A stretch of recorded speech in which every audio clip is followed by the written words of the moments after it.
Periyar Maniamma Institute of Science and Technology, Tanjavur, BArc, ranked number 18 in India by IIRF. Hotstar Specials, உப்பு புளி காரம் அட்டகாசமான குடும்ப கலாட்டா வெப் சீரிஸ் மே 30 முதல் டிஸ்னி பிளஸ் ஹாட்ஸ்டாரில். மது மற்றும் போதை பழக்கத்திலிருந்து விடுபட அணுகுவீர் ஜீவன் கேர் சென்டர்.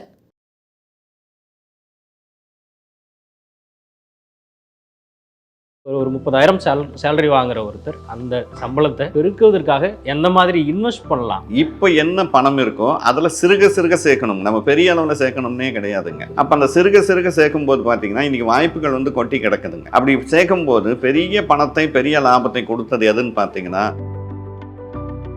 இப்போது கட்டியிருக்கிற வீட்டுக்கு ஒரு 7,000 9,000 வரைக்கும் இஎம்ஐ பே பண்ண வேண்டியது இருக்குது. நான் ஃபஸ்ட்டு இதை யோசிப்பேனா இல்லை ஸ்டாக் மார்க்கெட்டு அந்த மாதிரி இன்வெஸ்ட் பண்ண ட்ரை பண்ணுவேனா அப்படிங்க. ஏற்கனவே லோன் வாங்கிட்டவங்க வீடு கட்டிட்டவங்களும் ஒன்றும் பண்ண முடியாது. ஆனால் புதுசாக வர்றவங்க அதை பண்ணக்கூடாதுன்றணும். ஏன்னாங்க இன்னைக்கு சொந்த வீடு முக்கியமா, வாழ்க்கையை ஆரம்பிக்கும் போதே போய் கடனில் மாட்டிக்க போகிறோமான்றதை நம்ம யோசிக்கணுங்க.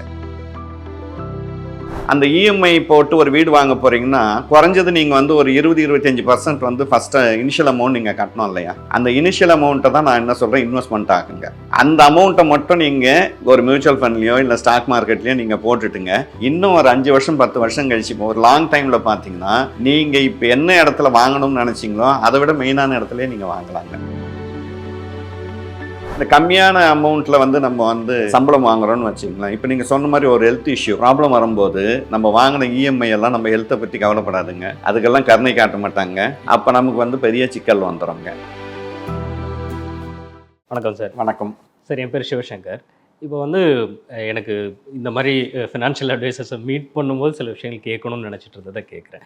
இப்போது சென்னையில் ஒரு நிறுவனங்களில் வேலை பார்க்குறவங்க பொதுவாக இப்போ ஒரு 30,000 ஒரு 30,000 அந்த மாதிரி ஒரு சம்பளத்தில் வேலை பார்க்குறவங்க ஒரு மிடில் மாட்டிப்பாங்க.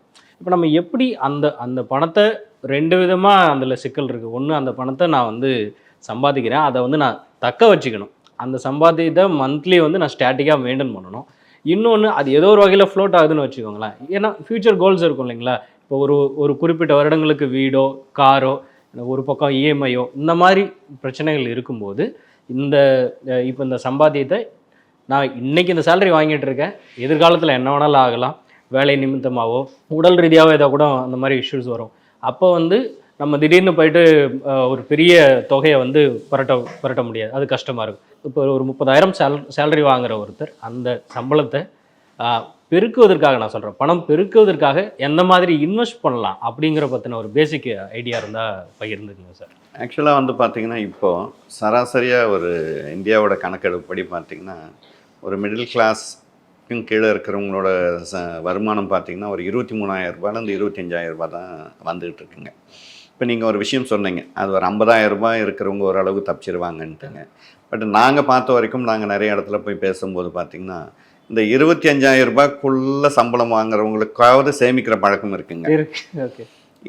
அதை தாண்டி இந்த 50,000 1,00,000 வாங்குறவங்களுக்கு பார்த்தீங்கன்னா அவங்களுக்கு சேமிக்கிற பழக்கத்தை தாண்டி கிரெடிட் கார்டு தான் நிறையா இருக்குங்க. இஎம்ஐ தான் அவங்களுக்கு அதிகமாக இருக்குங்க. நான் எப்பவுமே சொல்கிறதுங்க, நம்மளை வாழ்க்கையோட அடுத்த கட்டத்தை நோக்கி நகர்த்த போகிறது சேமிப்பும் நம்மளோட சந்ததியோட படிப்பும் தான். இந்த ரெண்டும் தான் ரொம்ப முக்கியம். எல்லா நிகழ்ச்சியிலுமே நான் சொல்லிக்கிட்டு இருக்கிறதுங்க. அப்போது நம்ம லைஃப்பில் வின் பண்ணணும்னாங்க ஒரு கோல் வச்சுக்கணுங்க. நான் ஒரு 10 வருஷம் கழிச்சு ஒரு வீடு கட்டணும், இல்லை கார் வாங்க, ஏதோ ஒவ்வொருத்தருக்கும் ஒரு ஐடியா இருக்கும் இல்லையா?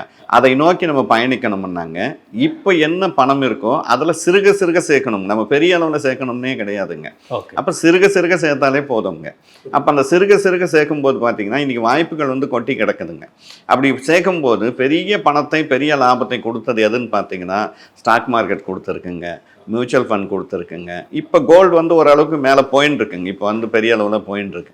இல்லை, இப்போ நான் அங்கேயே எனக்கு அந்த சந்தேகம். இப்போ நான் உங்களுக்கு லைவ் எக்ஸாம்பிளே ஒன்று சொல்கிறேன். இப்போ நான் ஒரு 30,000 நான் வாங்குறேன்னு வச்சுக்கோங்களேன். எனக்கு மந்த்லி இப்போது கட்டியிருக்கிற வீட்டுக்கு ஒரு 7,000 9,000 வரைக்கும் இஎம்ஐ பே பண்ண வேண்டியது இருக்குது. அவங்க இதுக்கான காலம் ஒரு 10 வருடங்கள் கொடுத்துருக்காங்க, 15 வருடங்கள் கொடுக்குறாங்கன்னா நான் ஃபஸ்ட்டு இதை யோசிப்பேனா இல்லை ஸ்டாக் மார்க்கெட்டு அந்த மாதிரி இன்வெஸ்ட் பண்ண ட்ரை பண்ணுவேனா அப்படிங்க. ரெண்டாவது, எல்லாருக்கும் அந்த விஷயங்களை பற்றின புரிதலும் இருக்கிறது இல்லை.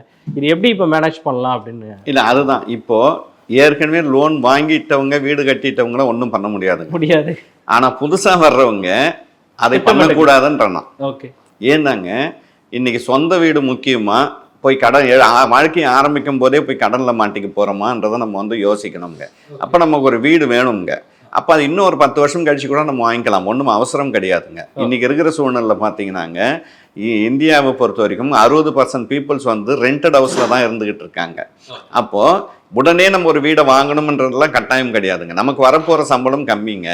இந்த சம்பளத்தில் போய் நம்ம ஒரு இஎம்ஐயில் போய் மாட்டும் போது என்ன ஆகுதுன்னா, இப்போ நீங்கள் சொன்ன மாதிரிங்க ஒரு ஜாப் இருக்குது, அந்த ஜாபை நீங்கள் விடணும்னு நினச்சாலும் விட முடியாதுங்க. உங்களுக்கு அங்கே ஒரு ஃபோர்ஸ் இருக்குது ஒரு ஆஃபீஸில், விட்டுட்டு ஒரு 3 மாதம் வேறு கம்பெனிக்கு போகலான்னு நினச்சாலும் உங்களால் போக முடியாது. ஏன்னா நீங்கள் இஎம்ஐக்குள்ளே லாக் ஆகிருக்கீங்க. முன்ன மாதிரி எல்லாம் இல்லைங்க. முன்ன மாதிரி எல்லாம் பார்த்தீங்கன்னா ஒரு பேங்க்கில் லோன் வாங்கிட்டீங்கன்னா அது ஒரு வருட கணக்கில் நீங்கள் வந்து அதை பிரச்சனை போயின்னு இருக்கும், கோர்ட்டு கேஸ் எல்லாம் போகும். இப்போல்லாம் அப்படி கிடையாதுங்க. ஹவுசிங் லோன் வந்து நீங்கள் 3 மாதம் கட்டலைன்னா உங்களுக்கு ஆட்டோமேட்டிக்காக வந்துங்க நோட்டீஸ் வந்து ஒட்டி நீங்கள் காலி பண்ண வேண்டிய கட்டாயத்துக்குள்ளே வருவீங்க. இந்த ஃபோர்ஸை வந்துங்க நீங்கள் வச்சுக்கிட்டிங்கன்னா என்ன ஆகும்னா, நீங்கள் வெளியிலேயே வர முடியாதுங்க. ஜாபை விட்டுட்டு அடுத்த ஜாபு கூட நீங்கள் வந்து இதை விட நல்ல ஜாப் வந்தால் கூட உங்களால் நகர முடியாத ஒரு சூழல் வந்துடுங்க. அப்போ அந்த கமிட்மெண்ட்டில் போய் மாற்றத்துக்கு முன்னாடியே நம்ம வந்து பார்க்கணுங்க. அதை விட நான் என்ன சொல்கிறேன்னா, இப்போ நீங்கள் போய் ஒரு இஎம்ஐ போடுறீங்க, அந்த இஎம்ஐ போட்டு ஒரு வீடு வாங்க போகிறீங்கன்னா குறைஞ்சது நீங்கள் வந்து ஒரு 20-25% வந்து ஃபஸ்ட்டு இனிஷியல் அமௌண்ட் நீங்கள் கட்டணும் இல்லையா? அந்த இனிஷியல் அமௌண்ட்டை தான் நான் என்ன சொல்கிறேன், இன்வெஸ்ட்மெண்ட் ஆகுங்க. ஓகே, இருக்கிற வீட்லேயே ரெண்ட்லேயே இருப்போங்க, ஒன்றும் பிரச்சனை கிடையாதுங்க. அந்த அமௌண்ட்டை மட்டும் நீங்கள் ஒரு மியூச்சுவல் ஃபண்ட்லேயோ இல்லை ஸ்டாக் மார்க்கெட்லேயோ நீங்கள் போட்டுட்டுங்க, முடிஞ்சால் நடுவில் அந்த இஎம்ஐ கட்டலான்னு வச்சுக்கிட்டு அந்த அமௌண்ட்டில் கொஞ்சம் பாதியாவது நீங்கள் எடுத்துங்க. நீங்கள் ஏதாவது ஒரு இன்வெஸ்ட்மெண்ட்டில் போட்டுக்கிட்டே வந்தீங்கன்னு சொன்னால் இன்னும் ஒரு 5 வருஷம் 10 வருஷம் கழிச்சு இப்போ ஒரு லாங் டைமில் பார்த்தீங்கன்னா நீங்கள் இப்போ என்ன இடத்துல வாங்கணும்னு நினச்சிங்களோ அதை விட மெயினான இடத்துலையே நீங்கள் வாங்கலாங்க. இப்போ இதை நான் எப்படி இவ்வளோ ஸ்ட்ராங்காக சொல்கிறேன்னு சொன்னாங்க, வாழ்க்கை என்றது நம்பிக்கை தானே, கரெக்டாக இல்லைங்களா? அப்போது இந்த 10 வருடங்கள் 15 வருடங்கள் இப்போ இப்படி தான் நடந்திருக்குங்க. மியூச்சுவல் ஃபண்டு கொடுத்த ரிட்டர்ன்ஸும், ஒரு கோல்டு கொடுத்த ரிட்டர்ன்ஸும், ஒரு ரியல் எஸ்டேட் கொடுத்த ரிட்டர்ன்ஸும், ஸ்டாக் மார்க்கெட் கொடுத்த ரிட்டர்ன்ஸும் கணக்கு போடும்போது பார்த்தீங்கன்னா நம்ம கொஞ்சம் வெயிட் பண்ணியிருந்தோம்னா இதை விட நல்ல இடத்துல வாங்கியிருக்கலாமே என்ற ஒரு எண்ணத்தை தான் அது வந்து அது முடிஞ்ச பிறகு தான் அந்த எக்ஸ்பீரியன்ஸ் உருவாக்குது. அதுதாங்க இப்போ வர்ற இளைஞர்கள் வந்துங்க அதை புரிஞ்சுக்கணுங்க. ஏன்னா நடந்து முடிஞ்சதில்லை, இப்படி தான் இனிமேல் நடக்க போதுங்க. அப்போ அதுக்கு தகுந்த மாதிரி இப்போ எடுத்த உடனே போய் கமிட்மெண்ட்டில் மாட்டிக்கூடாது. இன்றைக்கி இருக்கிற இளைஞர்கள் என்ன பண்ணுறாங்கன்னா தேவையே இல்லாமல் போய் ஒரு கார் வாங்கிடுறாங்க. அந்த கார் வந்துங்க எதுக்காக வாங்குகிறோம்? என்றைக்கோ ஒரு நாள் சினிமாவுக்கு போகிறதுக்கா, இல்லை என்றைக்கோ ஒரு நாள் நம்ம ஊருக்கு போயிட்டு வரதுக்கா காரில் கவர் போட்டு வைக்கிறாங்க. அதுக்கு எதுக்கு இஎம்ஐ கட்டணுங்க? ரைட்டுங்க, கார் வாங்குறாங்க, நான் அது வந்து ஒரு ஓலாவில் கொடுக்குறேன் இல்லை ஊபரில் கொடுக்குறேன், அது மூலிமா எனக்கு வருமானம் வருதுன்னா அது ஓகே. அது மூலிமா உங்களுக்கு ஒரு வருமானத்தை நீங்கள் உருவாக்கிறீங்க. நான் சும்மா எல்லாமே ஒரு தெரு ஃபுல்லாக கார் இருக்குங்க, என் வீட்டானையும் கார் இருக்கணும் போது அப்போ கமிட்மெண்ட்டில் போய் சிக்கிறமா இல்லையா? இப்போ நீங்கள் இன்னொரு வார்த்தை சொன்னீங்க, இந்த கம்மியான அமௌண்ட்டில் வந்து நம்ம வந்து சம்பளம் வாங்குறோன்னு வச்சிங்களேன். இப்போ நீங்கள் சொன்ன மாதிரி ஒரு ஹெல்த் இஷ்யூ, அப்போ ப்ராப்ளம் வரும்போது நம்ம வாங்கின இஎம்ஐ எல்லாம் நம்ம ஹெல்த்தை பற்றி கவலைப்படாதுங்க, அதுக்கெல்லாம் கருணை காட்ட மாட்டாங்க. அப்போ நமக்கு வந்து பெரிய சிக்கல் வந்துடுங்க. அப்போது நம்ம வந்துங்க கொஞ்சமாக சம்பளம் வாங்கிட்டு இருக்கோம்னா கொஞ்சம் நின்று நிதானமாக நம்ம வந்துங்க அடுத்த ஸ்டேஜுக்கு மூவ் ஆக பார்க்கறது தான் ரொம்ப நல்லதுங்க. ஓகே, இப்போ இதுலேயே மியூச்சுவல் ஃபண்ட்ஸ்லேயே வந்து டைவர்ஸ்டு மியூச்சுவல் ஃபண்ட்ஸ் இன்வெஸ்ட்மெண்ட் அப்படின்னு சொல்கிறாங்க. இதை பற்றின ஒரு புரிதல் கொடுங்க. இல்லை, மியூச்சுவல் ஃபண்டில் பார்த்தீங்கன்னா லார்ஜ் ஸ்மால் மிட் கேப்னு இருக்குங்க, 3 இருக்குங்க. இப்போ என்னென்னாங்க, லார்ஜ் கேப்ன்றது வந்து பார்த்திங்கன்னா ஆல்ரெடி வளர்ந்த நிறுவனங்கள், அவ்வளோதான். அதோட மூலதனம் பார்த்திங்கன்னா 20,000 கோடிக்கு மேலே இருந்துக்கிட்டு இருக்கோங்க. அப்போ அது வந்து வளர்ந்த நிறுவனங்கள். மிட் கேப்ன்றது வந்து ஸ்மால்லேருந்து நகர்ந்த நிறுவனங்கள். ஓகே, நடுவில் இப்போ வந்து நின்றுக்கிட்டு இருக்கு. அது நாளைக்கு லார்ஜ் கேப்பாக மாறத்துக்கு வாய்ப்பு இருக்குங்க. ஸ்மால் கேப்ன்றது பார்த்திங்கன்னா இப்போ தான் வளர்ந்து வந்துக்கிட்டு இருக்குங்க. இப்போ மியூச்சுவல் ஃபண்டை பொறுத்த வரைக்கும் நம்ம அமௌண்ட் நம்ம போடும்போது நமக்கு அதை பற்றி பெரிய கவலைகள் தேவையில்லைங்க. ஏன்னா ஃபண்ட் மேனேஜர்ஸ் இருக்காங்க. ஃபண்ட் மேனேஜர்ஸ் வந்து அதுக்கு தகுந்த மாதிரி ஐடியா பண்ணிப்பாங்க. அவங்க வந்து நம்ம இன்னும் சொல்ல போனால் நம்ம லார்ஜ் கேப்பில் போடும்போது நமக்கு வந்து ரிஸ்க் கம்மிங்க. மிட் கேப்பில் அதை விட கொஞ்சம் ரிஸ்க் கம்மி. ஸ்மால் கேப் வந்து நாளைக்கு காணாமல் போகிறதுக்கும் வாய்ப்புகள் இருக்குங்க, நிறைய வாய்ப்புகள் இருக்கு. ஓகே, நீங்கள் சொல்கிறது ஆனால் நிறுவனங்களுக்கு அப்ளிகபிளாக இருக்கிற மாதிரி. நான் இப்போ தனி மனிதர்களுக்கு கேட்குறேன். அப்படிங்கும்போது டேர்ம் இன்சூரன்ஸ் எந்த வகையில் யூஸ்ஃபுல்லாக இருக்கும்? டேர்ம் இன்சூரன்ஸ் கட்டாயம் வேணுங்க. எனக்கு ஒரு டேர்ம் இன்சூரன்ஸ் எடுக்கணும்னு ஒரு ஐடியா இருக்குது. அப்படிங்கும்போது இப்போ நான் கிராஸ் செக் பண்ணுறேன் இணையதளங்களில் பார்க்கும்போது ஒரு 700 to 800ன்னு ஒரு பிளான் காமிக்கிறாங்க. பட் இதை வந்து நான் எதை பேஸ் பண்ணி சூஸ் பண்ணுறதுங்கிற கன்ஃபியூஷன் எனக்கு இருக்குது.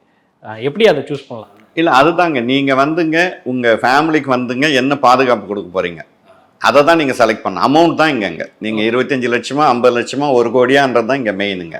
அது ஏஜ் இன்க்ரீஸ் ஆக ஆக கண்டிப்பாக வந்துங்க ப்ரீமியம் வந்து இன்க்ரீஸ் ஆகும். இப்போ வந்து டேர்ம் இன்சூரன்ஸ்லையும் ப்ரீமியம் கொஞ்சம் கூட்ட ஆரம்பிச்சிட்டாங்க. அப்போ அந்த ஏஜை பொறுத்து தான் அது வந்து டிஃபர் ஆகுங்க. அதே சமயம் நம்ம என்ன குடும்பத்துக்கு வந்து பாதுகாப்பு பண்ண போகிறோம்ன்றது முக்கியங்க. அதுபடி தான் நம்ம செயல் பண்ணணும். அதே மாதிரி வீடு வாங்கினாலும் கண்டிப்பாக அந்த வீட்டுக்கு வந்து இன்சூரன்ஸ் இருக்கணுங்க. ஏன்னாங்க நாளைக்கு ஏதோ ஒரு பிரச்சனையும் ஆச்சுன்னா பேங்க்கார வந்துங்க கண்டிப்பாக இதெல்லாம் யோசிக்க மாட்டாங்க, அவங்க ஆக்ஷன் கொண்டு வந்துடுவாங்க. அப்போ நம்ம அதுக்கு வந்துங்க ஒரு இன்சூரன்ஸ் வந்து வைக்கணுங்க. ஓகே. இல்லை, இன்னொரு மெயினான ஒரு இஷ்யூ இருக்குது. இப்போ இந்த மாதிரி பிளானெல்லாம் இருந்தாலும் இப்போ நான் இங்கே சென்னையில் ஒரு வாடகை வீட்டில் இருக்கேங்கும் போது என் ஒய்ஃப் ஒரு பிளான் சொல்கிறாங்க. அது எந்த அளவுக்கு வந்து பாசிபிள்னு எனக்கு தெரியல. இது பற்றின சந்தேகமாக நான் கேட்கணும்னு நினைக்கிறேன். ஏன்னா நம்ம ஒரு சம்பாதிக்கிறோம், அதை வந்து இங்கே இன்வெஸ்ட்மெண்ட்டு ஒரு பக்கம் பண்ணணும்னு ஐடியா இருந்தால் கூட வாடகைக்கு சரியாயிருது. அப்புறம் மற்ற செலவுகள் இதில் நான் இதில் மிச்சப்படுத்தி சேமித்து இன்வெஸ்ட் பண்ணுறது அப்படிங்கிறது இருக்குது. அவங்க ஒரு ஐடியாவாக சொல்கிறாங்க. என்னென்னா இப்போ நம்ம ஒரு எஃப்டி மாதிரி ஏதாவது ஒரு விஷயங்கள் நம்ம பண்ணிட்டோம் அப்படின்னா அதை வந்து எல்லாருக்குமே என்ன தோணும்னா ரெண்ட்டை வந்து நம்ம ஓவர் கம் பண்ணுறதுக்கு போக்கியத்துக்கு போகலாம், அப்படி தான் நாங்கள் யோசித்தோம். ஆனால் அப்படி யோசிச்சப்போ அவங்க சொன்னாங்க வந்து இப்போ நம்ம சென்னையை பொறுத்த வரைக்கும் எவ்வளோ இடங்கள்ல நம்ம லீஸ்க்கு கொடுத்தோம்னா அந்த தொகையை வந்து திரும்ப வாங்குறதுல நிறைய சிக்கல்கள் ஏற்படுது. அதனால அதுக்கு பதிலாக வந்து பெட்டர் வந்து எஃப்டி போட்டுட்டோம்னா அதில் வரக்கூடிய நம்ம பணத்தை நம்ம ரெண்ட் மாதிரி பே பண்ணிக்கலாம் அப்படின்னு ஒரு யோசனை சொல்கிறாங்க. பட் இது எந்த அளவுக்கு வந்து அந்த விஷயத்தை ஓவர் கம் பண்ணி நமக்கு பெனிஃபிட்டாக இருக்கும்னு எனக்கு தெரியல. இல்லை, அதாவது ஆக்சுவலாக வந்து பார்த்தீங்கன்னா லீஸுக்குன்றது வந்து இப்போ எல்லா இடத்துலையும் கிடைக்கிறது இல்லைங்க. நல்ல மெயின் சிட்டியில் வந்து அதாவது லீஸ் எங்கே கிடைக்கும்னா நல்ல ரெண்ட் வர்ற பிளேஸில் வந்து உங்களுக்கு லீஸ் கொடுக்க மாட்டாங்க. ஏதாவது கொஞ்சம் தூரத்தில் இருக்கும்போது தான் உங்களுக்கு வந்து அந்த லீஸ்ன்ற ஒரு விஷயம் அவங்களுக்கு தேவைப்படுங்க பணம். அப்போ வந்து அவங்களுக்கு அந்த ரெண்ட்டோடு அது மேட்ச் ஆகிடுங்க. நீங்கள் வந்து மெயின் பிளேஸில் உங்கள் ஆஃபீஸ் பக்கத்துலேயும் அந்த மாதிரி இடத்துல தான் நீங்கள் லீஸ் பார்க்குறது அவ்வளோ கஷ்டமான விஷயங்க.